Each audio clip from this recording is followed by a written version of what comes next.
So I told you guys I've been looking at a lot of television recently, right? Did we have that discussion? We talked about that in one of the episodes. I can't remember which one because honestly, they're blurred together at this point. But you guys know Fantasy Island?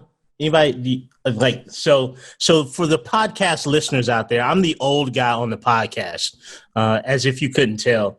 I'm like 52 and Keto's like 25. Jonathan's about 20. And Amber's the smartest 16-year-old producer we've ever had on the show.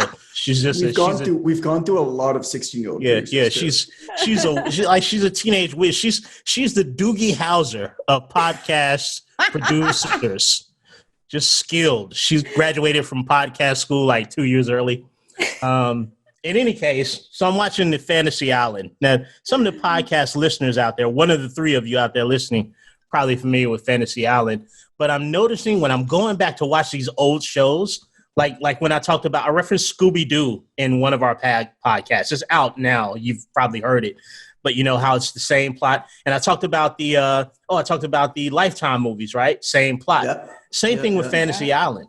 So what I noticed is like two things. Number one, Hervé Villechaize, who played Tattoo, is just a strikingly sexual man. Like he's just a sexy beast. 3'5", just sex appeal. Ricardo Montalban has amazing chest hair.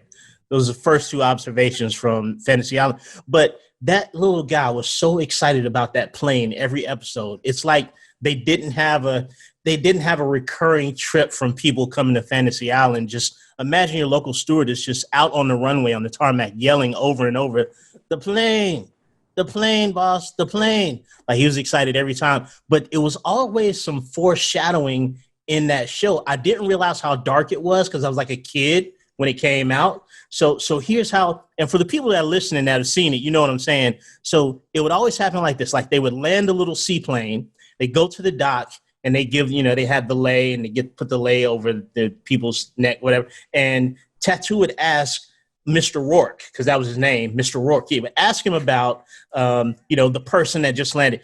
Who's that, boss? And Mr. Rourke, played by the strikingly handsome Ricardo Montalban, was Tattoo. That's Susan Jenkins, and she has a fantasy of winning high sweepstakes at horse racing. She wants to race horses. And then Tattoo would say, "Oh, that's great, boss." And then Mr. Rourke would foreshadow it, and he'd say something like, "But I fear she's in for more than she ever expected." Like every single person that landed,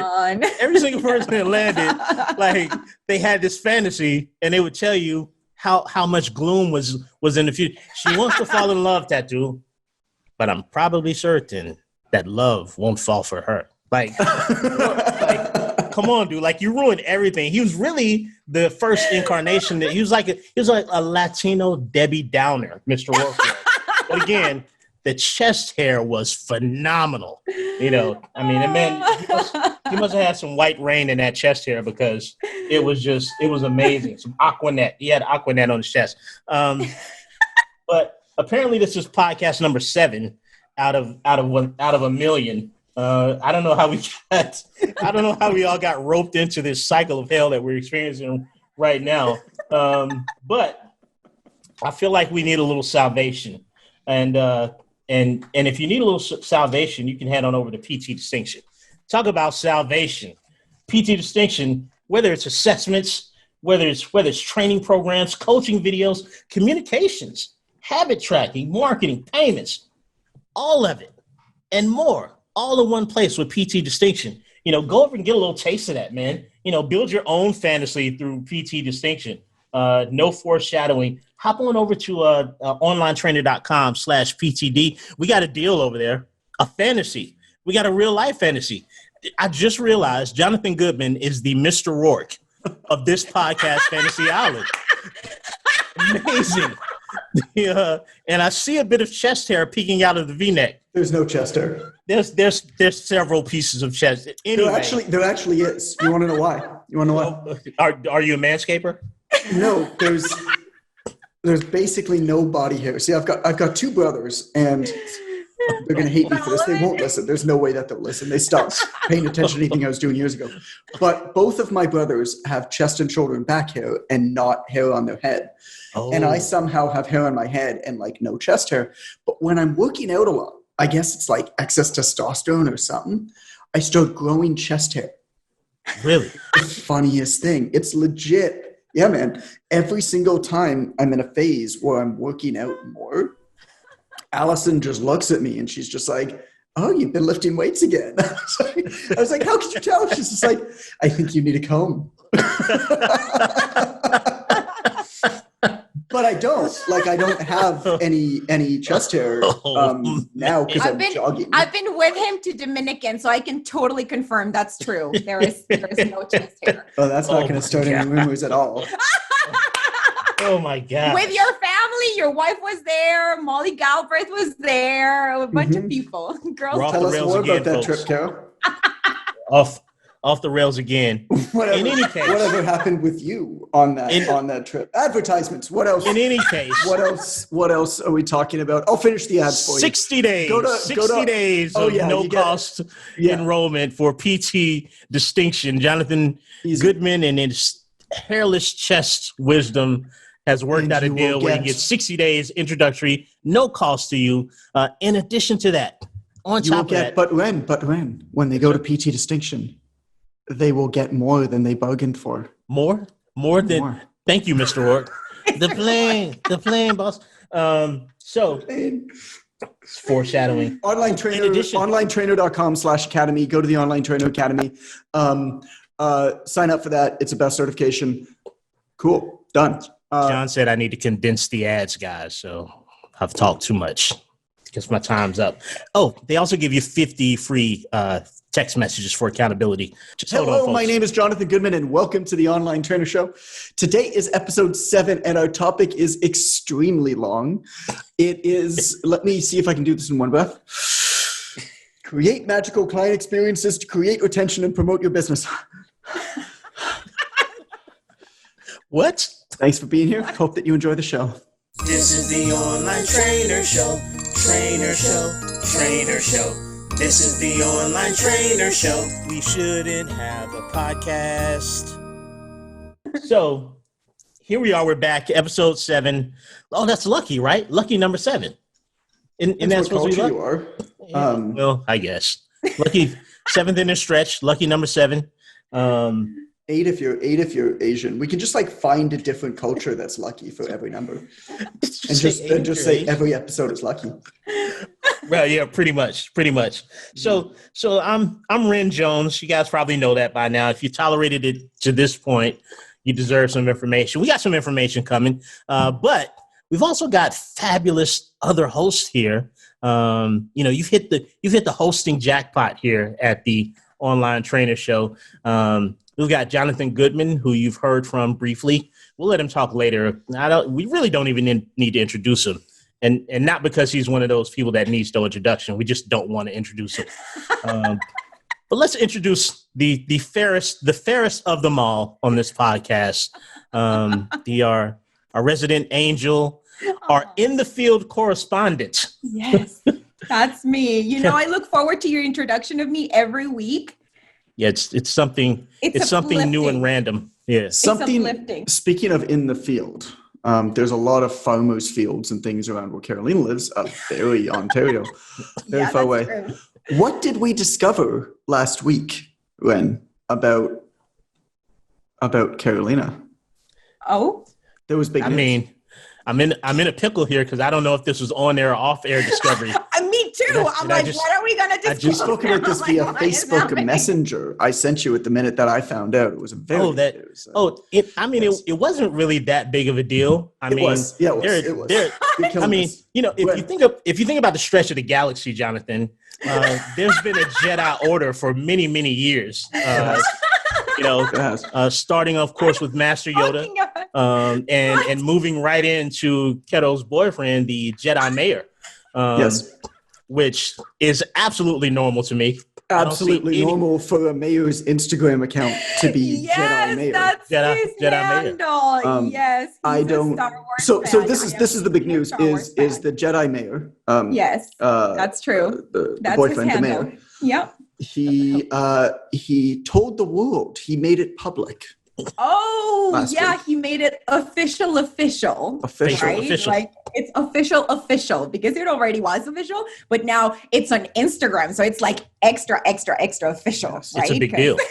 It's a big deal. And in doing so, I saw his Instagram account for the first time. Oh boy. And when I went to dear. it, I noticed his Instagram handle, Right. which is Jedi Mayor. Now, He's so cute. amazing. I don't know. What can I say? I'm biased. It's now there's a adorable. lot of things about this. One, he either created that Instagram account before he was mayor, knowing that he wanted to be mayor, but like not a regular one, like the highest of the council of mayors, The Jedi of the mayors. Jedi mayor. Or after he became a mayor, he's going to be like, I'm going to be badass, man. Right. I'm going to be the most badass Once this of a small these- town outside yeah. of a bigger town that people drive through on their way to go to cottages. once these ballots are God. counted, the lightsaber comes out. Like Yes. I'm shredding. I'm going full I Jedi am- here. I am delighted that my Speaking love of- life just warrants so much entertainment for you and for two listeners. Like, thanks. Speaking of- Yeah, that's great. You're doing a great job so far. Doing a phenomenal job so far. So Da, da, da, da. here we go. Here Oh, my There's a- There's a lightsaber on screen here, folks. There's a lightsaber. if you- Jonathan just brought it If up. you're listening to the podcast, finish listening and then go back and watch it on YouTube because you don't want to miss what's going on here on episode 7, the Jedi episode of the I online just trainer feel show. like, I feel like with podcasting, you know, a lot of people haven't figured out this podcast thing. We figured it out pretty quick. We were masters And of it. And I feel like what a lot of people haven't realized is the importance of props for podcasts. Right. Visual feel like- props. I feel like a lot of Visual people are props. doing podcasts without visual props. How And sad. that's why their I don't even episodes know. are Yeah. just uninteresting. It's a damn shame, quite Well, frankly. this thing has, there you go. What color, if the mayor had a lightsaber, what color do you think? Oh my God. That's so Slow much. down, buddy. Yeah. Can we not talk about Whoa. his lightsaber? Whoa, big please? fella. Amber's listening. She's a minor.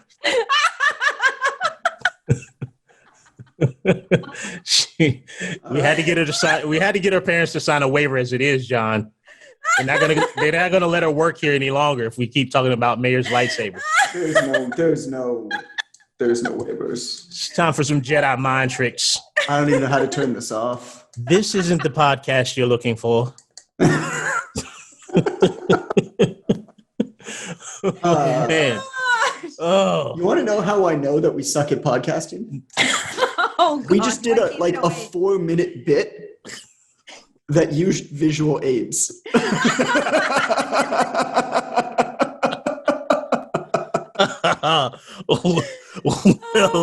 Well said. Well said, sir. Sheesh. Oh man. Master Yoda's turning over in his grave right now, guys. This He is. it is a new Yes. rock bottom for not only podcasting but Jedi. You know, when John sent it to me, I said, "Does that say Jedi Mayor?" It's like, is that what that's? I thought he had photoshopped something. It's like, this mayor is actually a Jedi. But like, in all seriousness, it's pretty sweet. I mean, how many mayors? Well, I mean, there's clearly only one Jedi mayor now because he claimed Right. that title. Right. But like, how many politicians have the wherewithal to create that badass of an Instagram handle? It's pretty badass. It's pretty badass. It's pretty amazing. Props I to the love mayor it. on that one. Yeah. Yeah. Well, Do that was or a do terrible not. segment. There's no try. So Do we have what's the top? Oh, It's the super topic. long. Again, Yeah, the topic. It's This is super perfect. long. What is It it? is. Isn't it the Jedi magic way to? I'll read it through. It's Yes. create magical client experiences to create retention and promote your business. Nice. You got a So- paragraph topic for today, and we're going to talk to you guys about magical experiences today. Yes. Creating that. You want to create that fantasy island magic for your clientele. That Jedi magic for your clientele. That Mr. Rourke, Jonathan Goodman, no chest hair magic. That's what we're going to bring to you today. Why are you bumping up and down? Am I bumping up and down? What's going on? You're like, what happened? He's excited about all the magic. It's go. great. Jonathan, let's all do a dance. Let's all do a dance. Let's continue this trend of podcasting horribly by requiring the use of visual aids. Let's Carolina's dancing. Yes. Gwen's bouncing. I'm spinning in my chair, upset at putting this whole thing together. And Amber is just watching in horror. Amber's appalled. she's appalled that her name is attached to this. So Jonathan, Yes. if I may call you Jonathan, You may. Mr. Goodman, what is the magic though? Like, how do we differentiate in a way to create a Jedi magical experience for our clientele? Like, how does that happen? And why am I bouncing? A Jedi magical experience. Yeah. I think the point here is that there's a lot of talk about marketing online training. There's a lot of talk about getting clients. There is not enough talk about what to do when you get those clients. Mm. And there's even less talk about servicing your clients in remarkable ways. Now, Carolina, I'm not talking about the servicing you're thinking about. Get your mind out of the gutter. What? I didn't I'm talking about That's what you get for being here. that's what you get for being here. Deal with it. You did this to yourself. I'm talking about servicing them in remarkable ways. This idea that every single touch point, every single communication point that you have with a client can be a remarkable experience. Even the most regular touch points. In fact, the most regular touch points, for example, sending a receipt after they pay, sending a welcome email. Those are pretty benign, pretty boring, pretty expected tasks. And most people send a receipt or they send a welcome email and it's like, welcome to my program. Thanks for paying. Here's what you need to do next. 1, 2, 3. Well, because nobody expects that to be remarkable, it has the greatest potential for you to turn it into a remarkable experience, to stand out. Welcome emails are just one part of that. But what we do, what we do with the Online Trainer Academy, if you've ever bought any of our programs, you've gotten one of these. I mean, it's just like a fun story that we write. And so when you enroll into the Online Trainer Academy, you'll read it. And every single one has something different. Basically, you want to introduce yourself to the new person. You want to introduce anybody on your team. You want to tell them what's coming next. But you can do it in kind of this fun, like irreverent way. We use a whole bunch of GIFs with the Founding Client Challenge and tell a story through GIFs. That's just one example of it. What else can you do? Think about, I love customer journey mapping. And like, it sounds like it's one of those things that's a really, really difficult thing to do and really long-winded, but it's really as simple as you take a whole bunch of Post-it notes and a wall one day. Mm-hmm. And you think through an entire experience with a client, from when they first hear about you to when they sign up, to how you onboard them, to how you deliver your program and touch base with them throughout the program, to how you get them re-signed. And every single time that you communicate or think of or work with that client, write down what you do on a Post-it note and put it up on a board in front of you. And then you can look at that and you're like, okay, here's every opportunity I have to do something special for this person. Here's every opportunity I have to do something that's maybe a little bit different, goes a little bit beyond what would be otherwise expected. And immediately, what you will do if you take advantage of any of those opportunities is you will be like the 1% of the 1% of the 1% of trainers Every single trainer can send a program. Every single trainer can send an email. Every single trainer can grab a YouTube video library and send it to their people. Why would somebody train with you? Well, you do something special. You're unique. Why would anybody talk about you? Well, you give them an opportunity to talk about you. You give them a tool, an instrument to talk about you or share a word about you. We send people 3-a-day notepads in the mail when they sign up for the Online Trainer Academy. It's unexpected. We don't tell them that we're going to send it. We send it in a regular envelope.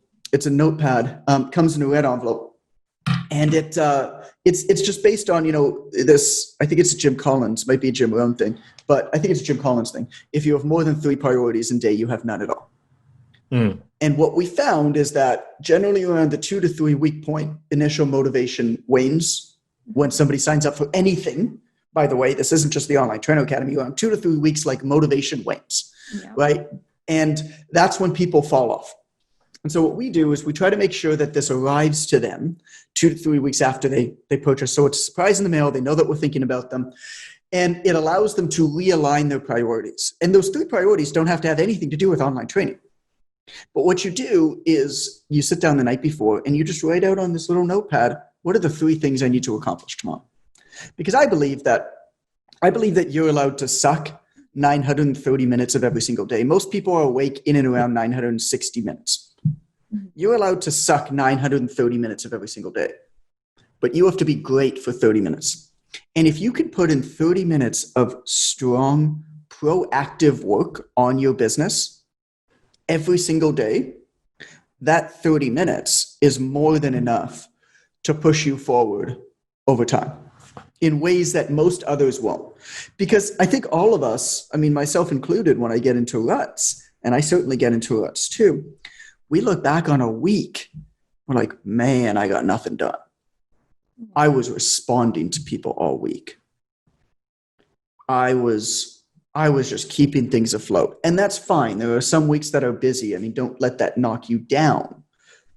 But you don't feel like you have to be a superstar every single day. It's those small, consistent, proactive actions that you have to take every day. That's why I say you're allowed to suck 930 minutes of every day, as long as you're great for 30 minutes. And so how do you be great for 30 minutes? Well, you lay out your priorities, right? 1, 2, 3 the night before. And so we send this to people. Those are just a couple of magical experiences. I'll give you an example of one of our students, Michael Sotos, and I love what he does, because if you're smart with how you design your online training business, you can actually build this into your prospecting, into your application. We talked, I think it was in episode 3, maybe, your 1% uniqueness and setting yourself apart. Well, once you know what's unique about yourself, that defines your vision. It also defines how you can be remarkable. And an example of this is Michael Sotos loves superheroes, and a lot of his brand is around superheroes and that type of thing. And so what he does is on his application form, when people apply for his program, he asks them a whole bunch of questions, health history, that kind of thing. But he also asks them a couple questions about superheroes. What's your favorite superhero? Blah, blah, blah. He uses some of that language running through. The person doesn't think anything of it. They fill it out, whatever it is. When that person signs up for his program, then he buys one of those little pop dolls, like figurines. It's like a little, it's like a little like superhero, like figurine, like bobblehead type thing. Actually, I don't know if it's a bobblehead. It's a little like figurine thing. Of the superhero that person said is their favorite superhero. And he mails that to them along with their welcome package. Talk about a remarkable experience. How much does that cost him? $15, $20? And that the odds that client, because now that client has that thing on his or her desk, at home, at work, at whatever it is. Now they have that thing with them all the time, which means they're thinking of them all the time. Other people, if he brings it into work, which a lot of people have to do, will say, hey, what's that? Where did you get that? Mm-hmm. Now it's a tool that he talks about. He's like, oh, my trainer sent that. Oh, he's great. And now you're being brought up to work. So now it's a referral mechanism. Like all of these little things can happen when you start to build these kind of remarkable experiences. Amber, though, I want to include Amber in this because she always has so much quality insight into this podcast. Always. I was just listening to episode 3 on my jog, which I was jogging earlier. Great. And I always love it when Amber comes on at the end of the episode, and Ren inevitably is just like, well, thank you for that always insightful, for that insightful contribution to the podcast, Amber. But Amber is our gifting queen. So Amber, I would love for you to talk about a couple examples of, I mean, you can even give examples of what you do for your people, like your welcome package is brilliant that you send to your own clients. And then maybe a couple examples of gifts that we've sent out to our Online Trainer Academy students too, who we just think are awesome and want to do special things for. Yeah, so one of the big things, like if you're really into giving gifts, the book Giftology is a really great place to kind of for bearings for. General rule of thumb for gift giving, like it's really common for trainers to want to give something with their logo on it, which is not a gift. That is more of a promotional item and marketing opportunity for you. If you're actually doing a gift, then you want it to be personal to them. For example, we recently did something really silly for Julian Cunningham. He did something really neat for us, and we surprised him with a Dragon Ball Z bobblehead. He's a big Dragon Ball Z fan. And so researched, something that he's into and made it personal to him. So it was, we had to coordinate with his wife to get the pictures that we needed. And, it was just something that was, really significant to him. And that it wasn't just a Dragon Ball Z bobblehead. It was, this is your brilliance. This is me, but you're just being way too humble in what you're doing. You went and looked at his Facebook and scanned back his Facebook, figured out he was into Dragon Ball Z, contacted his wife, who you've never spoken to, of course. This is, by the way, one of our students in Australia. Oh. And you contacted his wife. Turned out, just confirmed that he was into Dragon Ball Z, got a couple photos of him, found a place where you can order custom Dragon Ball Z bobblehead dolls with a person's face and head on the doll that delivered to Australia, messaged me and said, how much do we have for a budget for this gift? And like, it's not just Dragon Ball Z bobblehead, it's a Dragon Ball Z bobblehead with his like face and head on it and delivered to. That's amazing. I love that. Especially at 16. So smart. Generation Z. Yeah, exactly. Amazing. Yeah, I'm an elder millennial, just for the record. Same.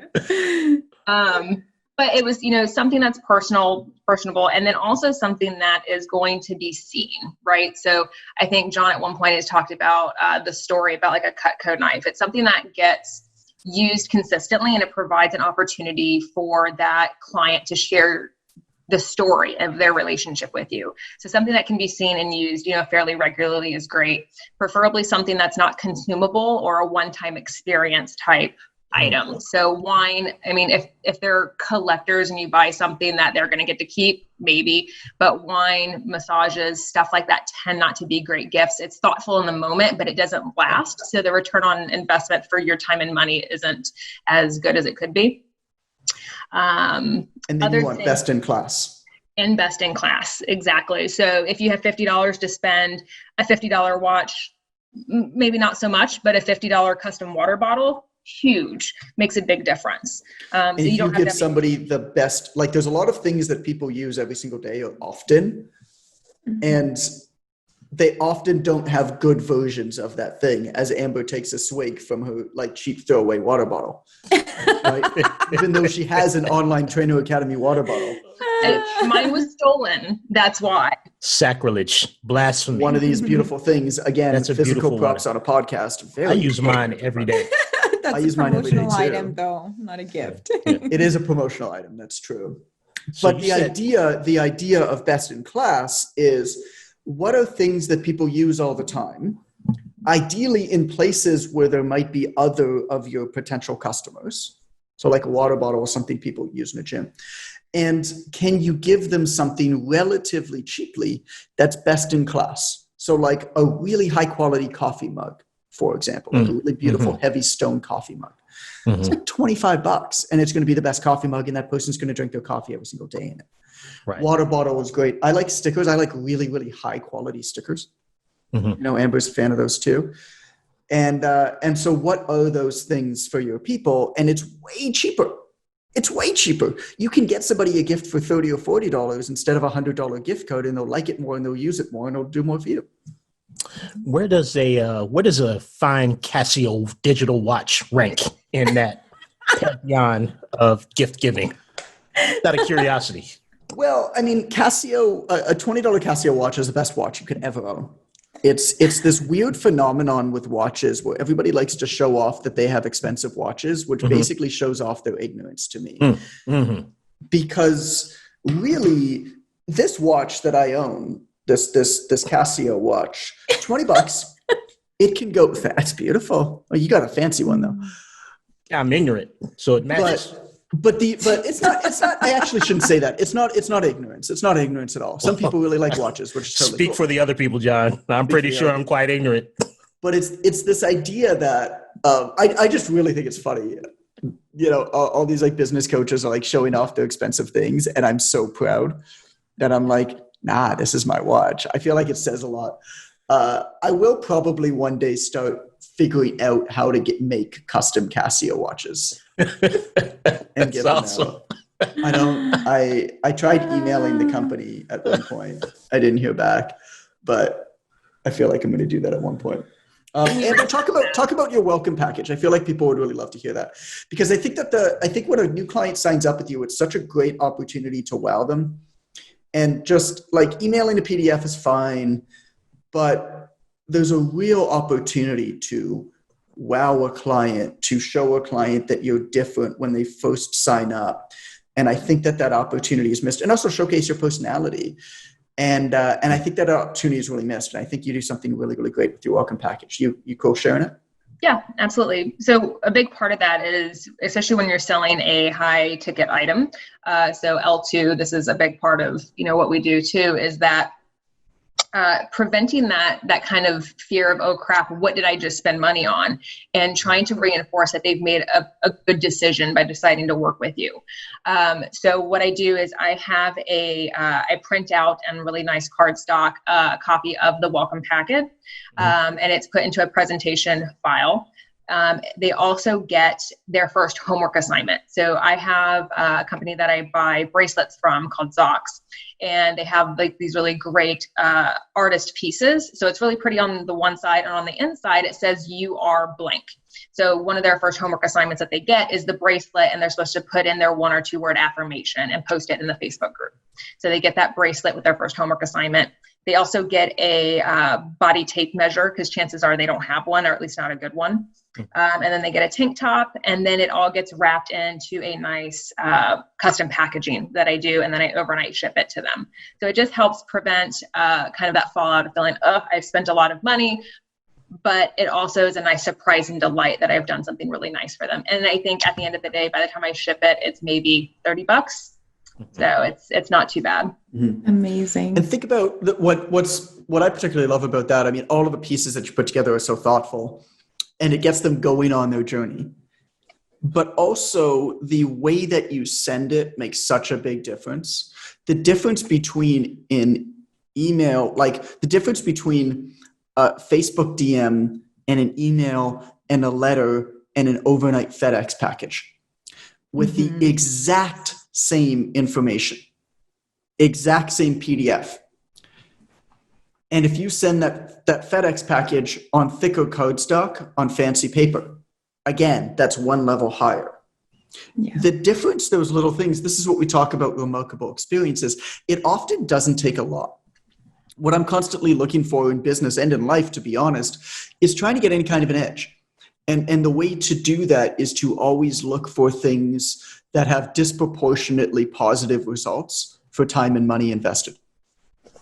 And what are ways that you can spend maybe just a tiny bit more time, often less, to be honest, but a little bit more time or just a tiny little bit more money and get a disproportionately positive result? And the difference between emailing a PDF to somebody when they just start and overnight FedExing them that exact same PDF on thick cardstock is one of those little, I don't know, call it hacks. That just, it's remarkable. And also like the odds that it's going to be actually looked at is way higher. And to Amber's point, which I think is a great one, after you've sold to somebody, especially if you've sold them like a payment plan or like a monthly plan, even if you say to them, this is a 3-month commitment, the majority of people that are buying something basically saying, I'm just going to try it out. They're not actually committing for 3 months. It's one of the reasons why you should try to take as much money up front as you can.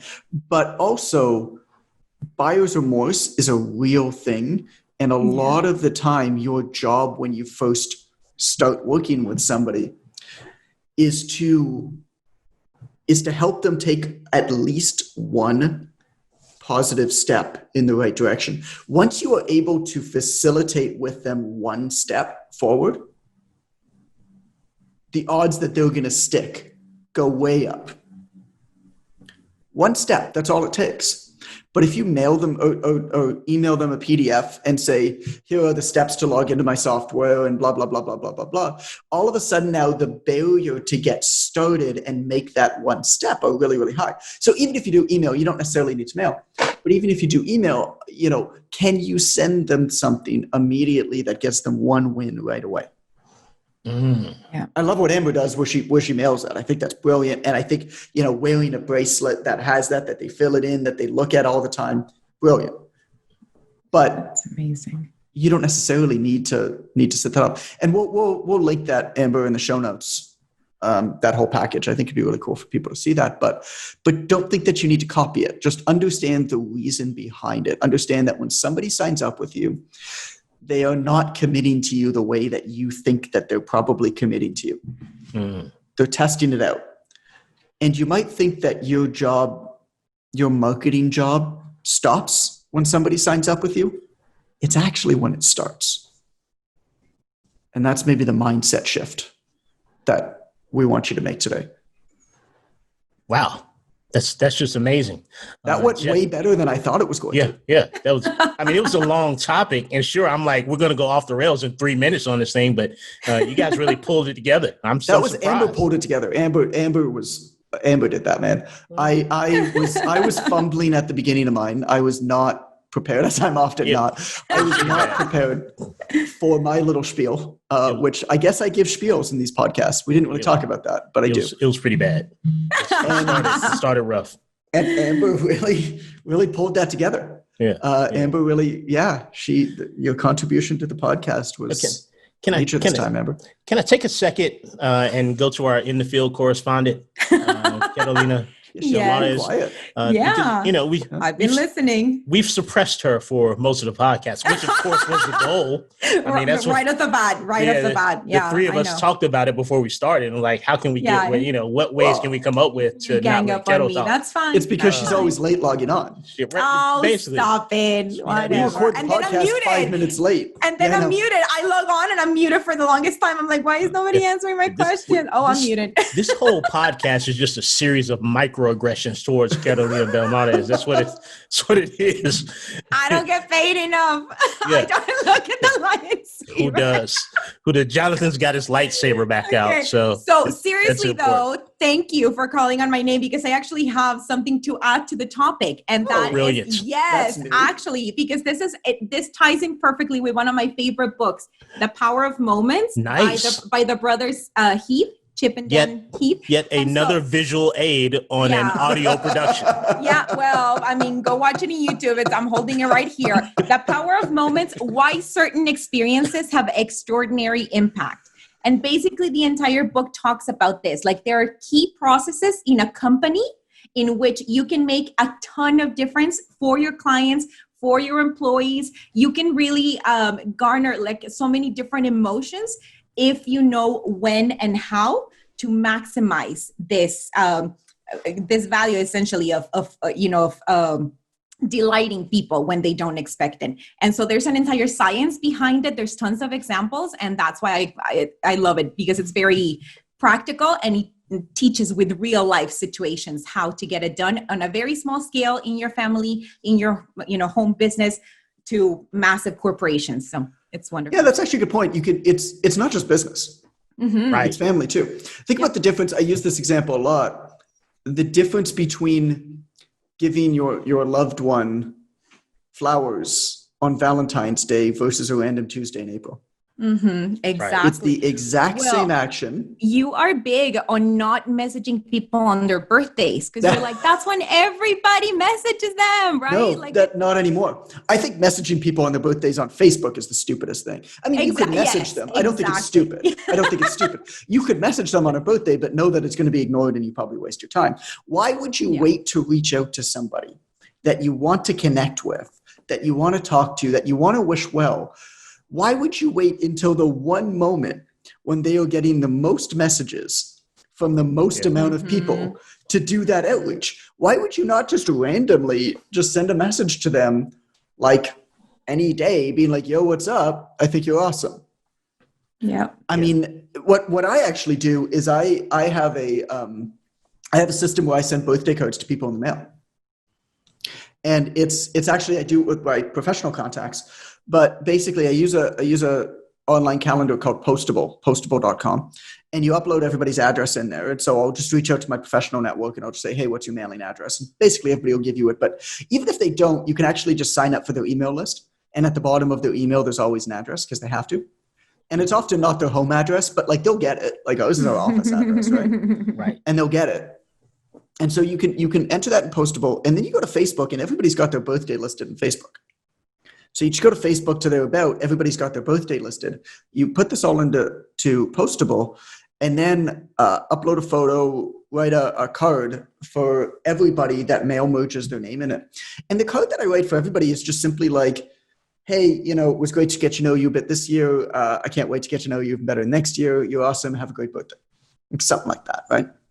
Generic, but like, I mean it. I wouldn't send this to anybody who I don't.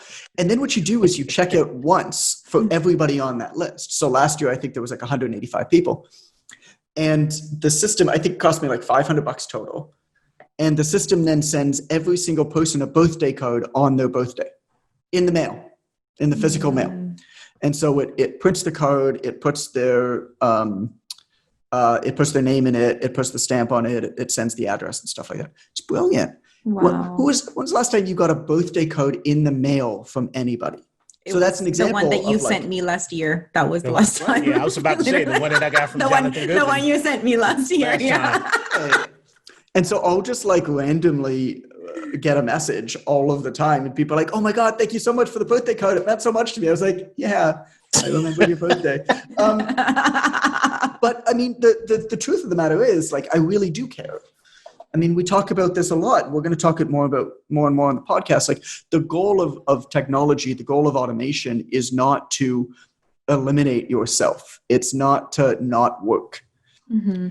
The goal is to scale your efforts to make more human connection. The goal is to leverage technology and automation so that you as a human can show up most in ways that humans need to show up. And the only way to do that is to eliminate humans as much as possible. I really do want to connect with these people. I really do want to talk to them. And to be honest, it's impossible to manage as many personal relationships as I possibly can. So systems like that, where it's something, I don't pretend that it's not automated. I don't pretend that I hand wrote the card. But it's an opportunity for somebody to reach out back to me. And then I'll often get on a call with somebody or like reconnect with them at least once a year. And it costs like nothing. Like I said, it costs like $500 for the year for like 185 of them. It's brilliant. You guys are professional givers. And I feel so welcome in this space right now. So we heard so much from Amber today. I hope we didn't spoil the listeners, because you're not going to get that quality every time here. It's not like we'll put her back into the corner of the podcast studio again. Once again, we won't let her talk for the next several episodes. I feel like a 1 every 7 episodes is a good frequency of contact from Amber. I feel satisfied for at least 7 more episodes. That's plenty for me. I don't know how you guys feel about it. She's okay with it. She's not getting paid anyway. So, and one note because I've stolen this from Jonathan Goodman and the Amber Reynolds, who is the same person as Amber Bonham. Don't let that get out. I was so confused by that early on in my tenure here. But for coaches, if you're in groups and you're answering questions, man, the response I get from shooting a quick video is phenomenal. Yeah. And it actually takes less time to just point the camera at yourself and say, hey, that's a great question, John. Here's what I do for training quads. I do this. And people are blown away by a short video where you say their name as you answer a question. So if you guys are in your groups like Carolina is, where she's got the group of expat, Mexican moms and, it's, and you're answering questions and people are asking, it's such a great added value talking about, a great return for not that much more effort to just forward face the camera and just answer the question. It's actually easier than typing it all out, beating your thumbs up. It really is. And just upload the video response in groups that allow that. It's added a lot of value for me as a coach because a lot of people reach out to me simply because I was the only video using their name answering the question. Stands out. Yeah, it stands out. I don't know if that I was just want to point out that every single one of us contributed an actionable, value-laden point.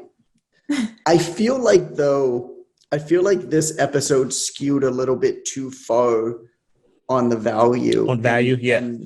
That's and too scary. little on the nonsense. Yeah, not enough trash. We don't want to sure. We don't want to set a precedent of dangerous of precedent. like adding value. Like that's dangerous. I feel like we didn't waste enough of our listeners' time. Much too nutritious of an episode.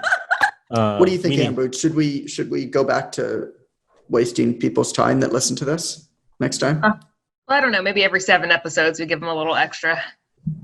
Nice. But I'm on board with Ren singing out the takeaways every episode, though. That was Ren, we got to get moving. I got a meeting after this. Let's slow jam. I got no takeaways today. Like I personally didn't learn anything. I'm sad that I was here the whole time. So it's all about giving. We learned that. What can you do to add a little value? To just put a little love in your heart.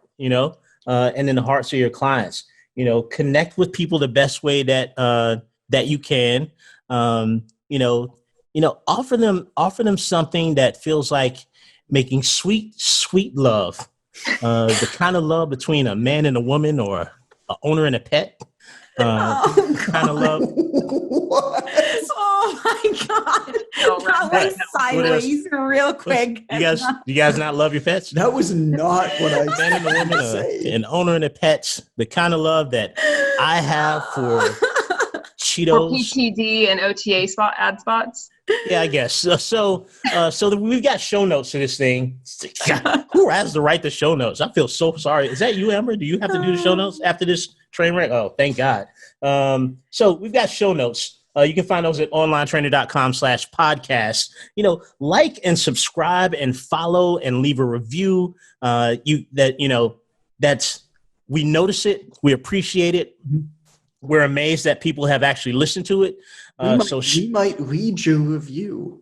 We may. Further episode. We may. Talking to you, Joe Brown, 2020. Jedi magic. And if we do, we will even mention you by name or handle of your review, which is probably going to be the closest to fame you'll ever get. This is the Online Trainer Show. Trainer Show. Trainer Show. This is the Online Trainer Show. We shouldn't have a podcast.